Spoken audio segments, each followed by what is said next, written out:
Čínske značky svojimi modelmi významne ohrozujú európske automobilky. Veľkú časť predajov si ukrojili aj v Rusku. Zaplňať majú dieru, ktorá vznikla po odchode značiek ako Volkswagen, Toyota či Hyundai po rozpútaní vojnového konfliktu na Ukrajine. Ak politici nepríjmú zodpovedajúce opatrenia, môže čínska konkurencia európskych výrobcov do roku 2030 pripraviť na zisku o 7 miliárd eur ročne. Viac si povieme v dnešnom rozhovore. Mojím hosťom je generálny riaditeľ spoločnosti United Automotive Group Vladimír Ort. Dobrý deň, vítajte. Dobrý deň, prajem. Poďme sa presunúť do Číny a poďme sa pozrieť na ich autopriemysel. Ako sa vlastne vyvíjal? No je to veľmi zaujímavé, lebo Čína ako taká, pamätáme si fotky, kedy plné veľké čínske ulice boli plné bicyklov a rôznych iných zariadení, ktoré nemali žiadny pohon. V roku 1984 Volkswagen vstúpil na čínsky trh a v roku 1990 vyrobil 19 000 aut. To, čo je veľmi zaujímavé, je ten nárast tej Číny a v roku už 2000 konkrétne Volkswagen predal 317 000 vozidiel a v roku 2017 vyrobil 3 177 000 vozidiel. Čo je oveľa významnejší fakt, je si treba hlavne uvedomiť, že najväčšie trhy, ktoré dovtedy boli európsky a americký, tak zrazu v roku 2022 vystriedala Čína, ktorá postupne počas tých desiatok rokov, zhruba za 30 rokov od roku 1990 sa stala najväčším spotrebiteľom aut, kedy v zásade v Číne sa zaregistrovalo 23 miliónov aut, v Spojených štátoch 13 miliónov a v Európe 11 miliónov. Toto trošku vytvára depresiu, hlavne pri tom, keď si spomenieme, že 1984 tam žiadne auta pomaly ani neboli. A iba štátni predstavitelia jazdili na nejakých limuzínach. Ak ste hovorili o tých 23 miliónov, tak medziročný nárast je to tých 23%, čo je významné číslo. Obávame sa v Európskej únii, respektíve aj na Slovensku, čo sa bude diať s príchodom takýchto čínskych automobilov do Európy. Ako sa majú vlastne tomuto prispôsobiť naše automobilky? Takto zásadný problém je úplne niekde inde a ten problém je, že v čase, keď sa čínsky trh začal otvárať, tak každá tá krajina si vytvára nejaké podmienky na vstup kapitálu a zároveň clá na dovoz. Čiže bolo by oveľa jednoduchšie pred tými 30 rokmi vyrábať autá na nejakom kontinente a dovážať do Číny, ale čínski predstavitelia povedali, že samozrejme na dovoz vozidiel je nutné zriadiť clá. Tie clá boli na úrovni 25-30%. A samozrejme automobilky o to viac mali záujem americké, európske, japonské, korejské vytvoriť svoje závody v Číne. Dneska, kedy vlastne okolo 30% výroby z tých 23 miliónov aut, ktoré sa tam predá, tak 30% zabezpečujú čínsski výrobcovia. Dneska oni nepotrebujú tie clá a konkrétne minulý rok tie clá padli a sú na úrovni 10%. Spojené štáty sa chránia 27,5% clom na dovoz čínskych, vietnamských a neviem akých automobilov a dneska tam žiadne nejazdia, pretože samozrejme chránia si vlastný trh. Európa má 10% clo. Takže dôvod, prečo tu máme vstup čínskych automobiliek je ten, že samozrejme je to pre nich veľmi lacné, s lacnou pracovnou silou, s neexistenciou GDPR, s neexistenciou ESG a rôznych pravidel, ktoré Európa má, ktoré v Číne neexistujú a stačí tam sem tie auta doviezť a predať. Takže riešením tohto celého problému sú vyššie clá?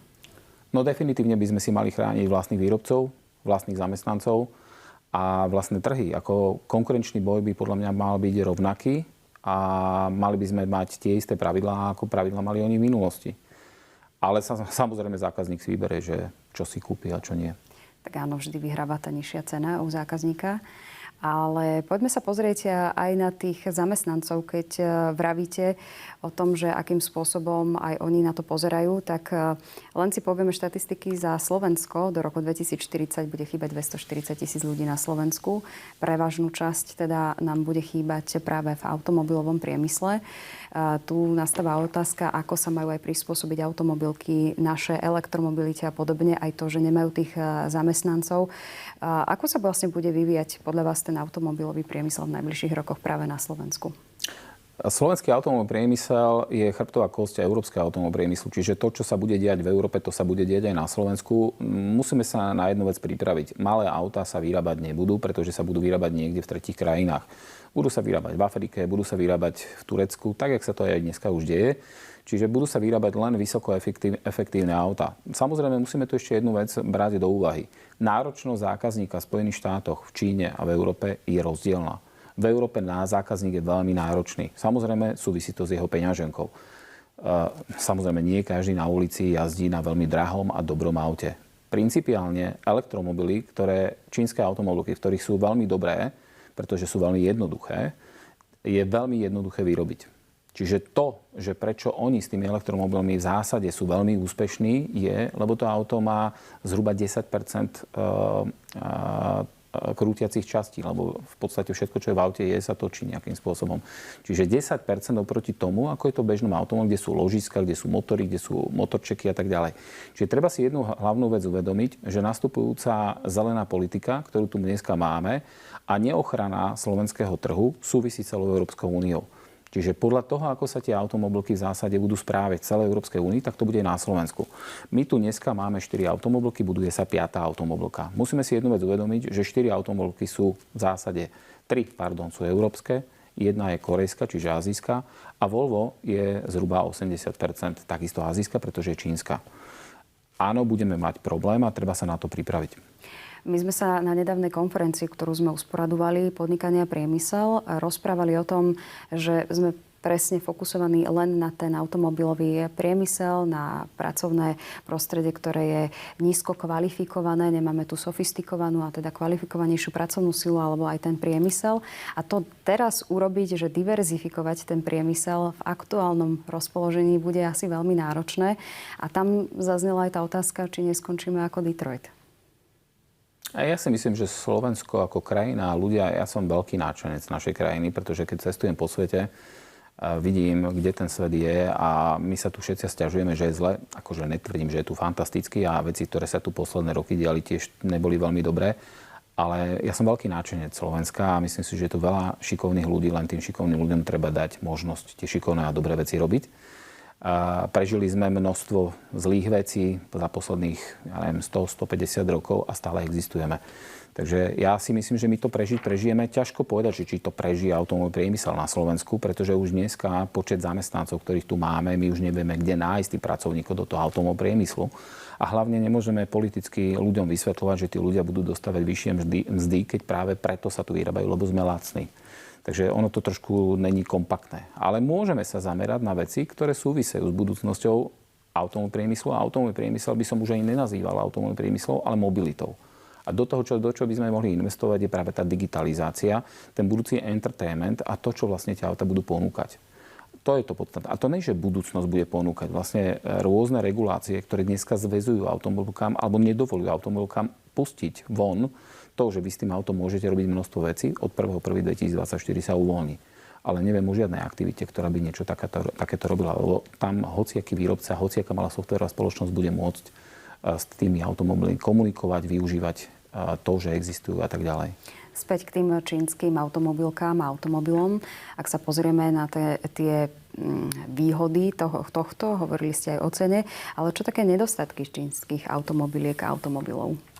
No, trošku tu zabudáme na jednu základnú vec, ako všetci, v zásade všetky reklamy, ktoré vidíme, tie začínajúce čínske automobilky, alebo ktoré prebrali nejaké európske značky, ako je MG, NIO, Dongfeng a ja neviem, BYD.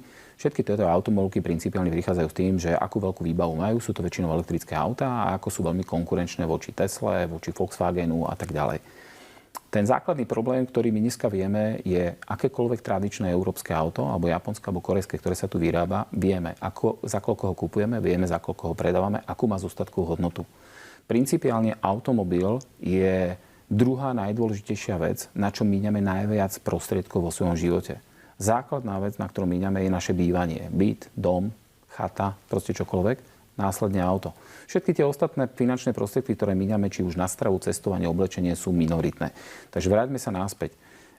Tie čínske autá v zásade majú viacero problémov. potenciálne, ktoré dneska nevieme zodpovedať. Prvá základná vec je zostatková hodnota. Čiže keď si kúpite čínske auto, ktoré je o 20, 30, 40% lacnejšie ako európske, japonské alebo korejské, máme problém ten, že nevieme, za čo ho jedného dňa predám, lebo jedného dňa ho predáte. Lebo nikto ho nezúžitkuje na nulu. Druhá dôležitá vec je materiály, ktoré sú v tom danom aute a samozrejme výkon, ktorý tie auta ponúkajú. Takže toto samozrejme chce nejaký čas a ja by som to možno aj prirovnal, ak môžem o tom povedať, k tomu, ako kedysi dávno, pred 50-60 rokmi na európsky a americký trh vstupovali japonské automobilky, ako v 90. rokoch vstupovali korejské automobilky. Nikdy to nebolo ľahké a principálne ten vstup súvisel s tým, že si museli získať dôveru tých ľudí. Čiže prestaňme si mysleť to, že teraz tradičný Volkswagen, Ford, Renault, Peugeot, ktorý stojí 40 000 a teraz čínsky ekvivalent bude stať 20, tak všetci ruky dajú dopredu a pôjdu si kúpiť to čínske auto. Určite bude veľká časť ľudí, ktorí proste sa na to chytia a budú ochotní to riskovať alebo budú tak hlúpi, že to urobia. Ale principiálne tá dôvera, to je ako keď vkladáte peniaze do banky. Musíte mať dôveru. Dôvera, ktorá je dôvera medzi priateľmi, dôvera to, kde bývate, dôvera, či svoje deti dáte do nejakej školy. To je presne to isté aj to auto. Dôvera, že ja som napríklad ešte žiadny test NCAP nevidel. Neviem, či viete. NCAP sú testy na nehodu s tým vozidlom, či už s chodcom, alebo do nejakej pevnej steny. Čiže toto je to kľúčové, je tam obrovské PR, obrovská reklama, ale nikto na toto dneska neodpovedá. A to netvrdím, že sú zlé auta, len vysvetľujem, že treba toto brať do úvahy. Ako ste hovorili, trh sa mení, ale nehovoríme o ako tých automobilkách, ale o mobilite ako takej. Keď sa rozprávame teda o tom, že kto bude mať, vy ste už veľakrát aj spomenuli v médiách iných, že bude to veľmi veľký problém pre nás, ak sa neprispôsobíme, respektíve ak nezačneme to riešiť hneď, okamžite. Ktoré značky alebo ktoré veľké automobilky budú mať s tým najväčší problém v súčasnosti, ktoré sa na to ešte tak nejakým spôsobom neprispôsobili? No, je to veľká odvaha, keď to poviem, ale ja keď sa dneska na to pozriem, budú to v prvom rade, a ja aj vymenujem, a sú to v prvom rade automobilky, ktoré nerobia na budúcnosti dopravy dostatok, čiže vyrábajú auta veľmi podobne, ako vyrábali 10, 20, 30 rokov dozadu. Nemajú žiadne technologické výhody a v zásade už dneska trpia tým, že zákazník tie auta nekupuje. Ja poviem konkrétne napríklad z tej Číny, napríklad tým, že nástup tých čínskych automobilov v roku 2021 a 2022 bol taký výrazný, tak napríklad v roku 2022 Volkswagen zo svojho podielu 23% strátil 4%. Bavíme sa o 3 miliónoch predaných aut. Volkswagen ročne predá 8 miliónov. Takže povedzme si, aký je to veľký koláč, o ktorý oni prišli. Americké automobilky General Motors prišiel o 20% trhové podielu v Číne. 33% prišiel Ford. A tu sa vracame k tomu, čiže jedna z automobilov, ktorá reálne bude mať problém, je napríklad Ford. Potom to budú minoritné automobilky, ktoré vyrábajú auta, ktoré nie sú ani pekné, ani technologicky. Uvidíme, do akej miery to bude napríklad európska automobilka Fiat, napríklad, pretože vyrába auta, ktoré síce sú, ale sú principiálne dizajnovo možno moderné, ale nemajú nič zázračné v tom aute. Budú to automobilky japonské, ako je Suzuki, napríklad, pretože to auto není ničím úžasné. A potom samozrejme máte tu automobilky, ktoré samozrejme majú aj v tej elektromobilite, aj v tých technológiách veľký nástup. Je to Stellantis, čiže všetky tie značky, samozrejme pod Stellantis patrí aj Fiat, ale ten Fiat je tam taký dosť problémový, lebo dlhodobo sa do neho neinvestovalo. No a samozrejme to, že nejaká značka prežije, áno, je možné, že prežije, ale budú úplne iní vlastníci, úplne iné motory. Zoberme si MG. MG je tradičná anglická značka, ale ona s Anglickom nemá nič spoločné. To je len kúpili značku, ktorá je pôvodom z Anglicka, ale samozrejme celé auto sa vyrába v Číne. Už sme spomínali Volvo, ktoré prichádza teda na východ krajiny.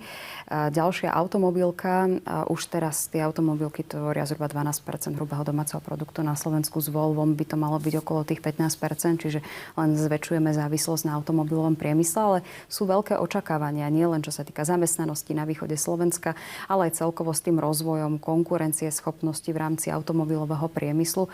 Sú také veľké očakávania od toho Volva, že prinesie to možno, že naozaj ten pokrok v rámci tej konkurencie schopnosti s ostatnými európskymi automobilkami?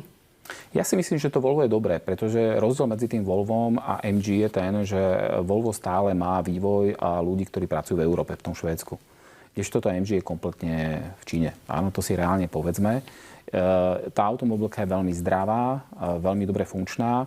V zásade, keď si tu zoberieme, tak Volkswagen tu nemá na Slovensku žiadnu konkurenciu. V podstate máme tu Stellantis, ktorý vyrába v Trnave lacnejšie auta. Volkswagen vyrába v zásade prémiové auta, samé SUVčka, auta nad 80-100 tisíc. Máme tu Kia, ktorá vyrába v zásade middle class. Máme tu Land Rover, ktorý je v Nitre.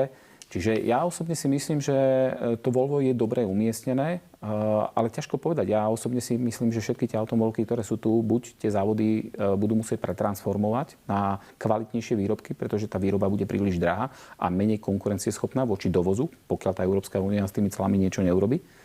A ja som veľmi prekvapený, že vôbec sme preto nič neurobili. Ja som v šoku. Ja som v šoku aj z toho, že momentálne sa riešia litiové bane, ktoré minimálne 10 rokov vieme, že tu budú elektromobily. Ale to som začal úplne inú tému, pardon. Vráťme sa ale k tým čínskym automobilkám a to, ako má na to vlastne reagovať slovenský zákazník, alebo teda slovenský spotrebiteľ, ako na túto celú situáciu má pozerať aj teda ako budúci kupujúci. Perfektná otázka. V prvom rade, ako má reagovať automobilka európska? Mala by si zaviazať, mala by tvoriť a robiť všetko preto, aby tí ľudia v Európe boli lojálni európskym automobilkám. Aby chápali, že ten vývoj, tá automobilka, tá práca, ktorá celá okolo toho je, od vývoja až po výrobu, je v Európe a tak si chráni samozrejme aj svoje pracovné miesto a svoju krajinu. To je prvá základná vec. Druhá základná vec, čo sa týka toho slovenského kupujúceho. Je slobodný a môže sa rozumieť kúpiť si korejské, japonské, čínske, neviem aké auto. Ale v prvom rade by mal rozmýšľať nad tým, že platba za auto je jeho druhý najväčší výdavok v jeho živote. A mal by rozmýšľať nad tým, že ak si dneska vydá za auto nie 40, ale 20 tisíc a na konci tých 3, 5, 10 alebo koľko rokov to auto bude mať, bude to auto chcieť predať, či naozaj tá zostatková hodnota toho auta bude taká, ktorá bude porovnateľná s tým tradičným autom. Mal by rozmýšľať nad tým, či to auto naozaj má bezpečnostné prvky, kde tú svoju rodinu, svoje deti, svoju manželku, priateľov vozí a naozaj to splňa. Ja netvrdím, že to nesplňajú. Ja len hovorím, že mal by nad tým rozmýšľať. A cena by nemala byť číslo 1. Radšej by som išiel do kvality ako do kvantity a radšej by som sa zameral na kvalitu. A hlavne dal by som čas tým čínskym automobilkám, aby ukázali reálne, čo naozaj na tom trhu ponúkajú a či tá kvalita zodpovedá tomu, že tá cena je taká, aká je. Rozmýšľam, ako ukončiť tento rozhovor trošku pozitívnejšie, aby sme to nemali v tom duchu, že nás prevalcujú čínske automobily a my vlastne nie sme pripravení a máme zvyšiť cla, čo teda vieme, že to bude ešte teda na dlhú trať, tak nejakým spôsobom vlastne povedať, na čo sa teda máme pripraviť v najbližších rokoch. To, že nás prevalcujú, to nie je otázka 2-3 rokov, samozrejme. Nemusia nás prevalcovať. Je to len o nás. Je to len o nás a krásny príklad sú mobilné telefóny, kde zhruba 15-17 rokov dozadu čínski výrobcovia Xiaomi, Huawei a tak ďalej vstúpili na trh mobilných telefónov. Dneska dvaja najväčší výrobcovia na svete mobilných telefónov, ktorí nie sú čínsky, jeden je korejský, čiže Samsung, druhý je Apple, ovládajú viac ako 56% trhu. A okrem toho ten zbytok neovládajú len čínski výrobcovia, ale aj iní. Čo to znamená? Telefón je primitívny výrobok. Nepotrebuje nejaké zložité distribučné kanály. Nepotrebuje dílerskú sieť, nepotrebuje servisné zariadenia. Je to veľmi jednoduché na správu. Predávať auta není jednoduchá vec. Čiže urobiť reklamu a povedať, že toto auto stojí veľmi málo, áno, rozumiem tomu, je to ľahké. Ale dať zákazníkovi ten servis, ktorý dlhé roky tie európske a japonské, korejské automobilky robili, nebude definitívne jednoduché. A preto si myslím, že je to pozitívne, ale pozitívne je to, že keď samozrejme tie čínske automobilky tu vytvoria konkurenciu a je pravdepodobné, že tí európski výrobcovia budú sa ešte viac snažiť. Dúfam, že sa budú viac snažiť. Áno, konkurencia vždy trošku zlepšuje aj tú efektívnosť, aj teda napríklad týchto automobiliek. Mojím hosťom bol Vladimír Ort, generálny riaditeľ spoločnosti United Automotive Group. Ďakujem veľmi pekne za rozhovor. Veľmi pekne ďakujem. No a rozhovor si môžete pozrieť aj v archíve na našom webe teatry.com. Majte sa pekne a dovidenia.